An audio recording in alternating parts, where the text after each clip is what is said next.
Hello guys, welcome back to our channel. ఈరోజు మనం Sankranti special చింతపండు పులిహోర చేసుకోబోతున్నాం. దీనికి కావాల్సిన పదార్థాలు చూద్దాం.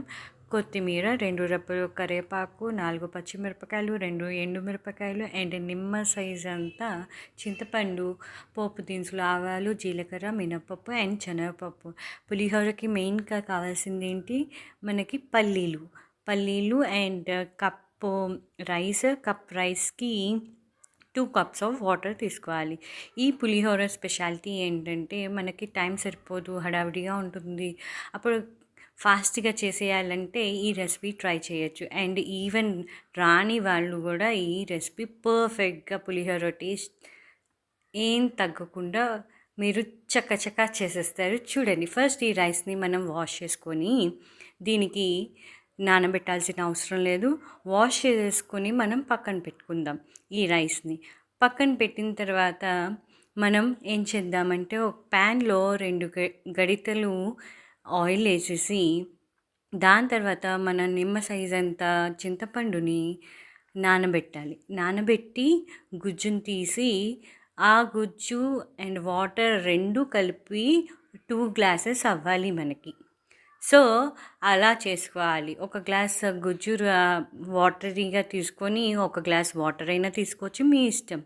తర్వాత ప్యాన్లో నేను చెప్పినట్టు 2 పెద్ద చెంచాలు, ఇలా ఈ చెంచా చూపించేటట్టు 2 చెంచాలు ఆయిల్ వేసేసి అండ్ 2 ఎండుమిరపకాయలు అండ్ పోపు దినుసులు, ఆవాలు, మినపప్పు అండ్ శనగపప్పు వేసి దాని తర్వాత పల్లీలు వేసేసి కొంచెం ఎక్కువ వేస్తే టేస్టీగా ఉంటుంది.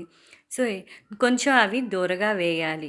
దోరగా వేగితేనే దీనికి రుచి బాగా ఉంటుంది ఈ పులిహోరకి.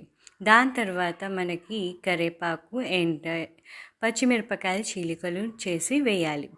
అవి కొంచెం వేగిన తర్వాత మనం చింతపండుని, ఇక్కడ ఒక టిప్ చెప్తున్నాను. చింతపండు మనం అప్పటికప్పుడు నానబెట్టాలంటే కొంచెం వేడి వాటర్ వేసి నానబెడితే కొంచెం త్వరగా నానిపోతే, ఇది కొంచెం ఒక టిప్ చెప్పాను. ఇంతలోపు ఈ వేగిన దాంట్లో మనకు సరిపడా బియ్యానికి పసుపు వేసి కడిగి ఉంచిన బియ్యం దీంట్లో వేసేయాలి. మీరు విన్నది నిజమే. దాని తర్వాత ఈ గుజ్జు లిక్విడ్ అండ్ ఒక కప్ వచ్చింది నాకు. ఇంకో కప్పు నేను వాటర్ తీసేసుకుంటున్నాను.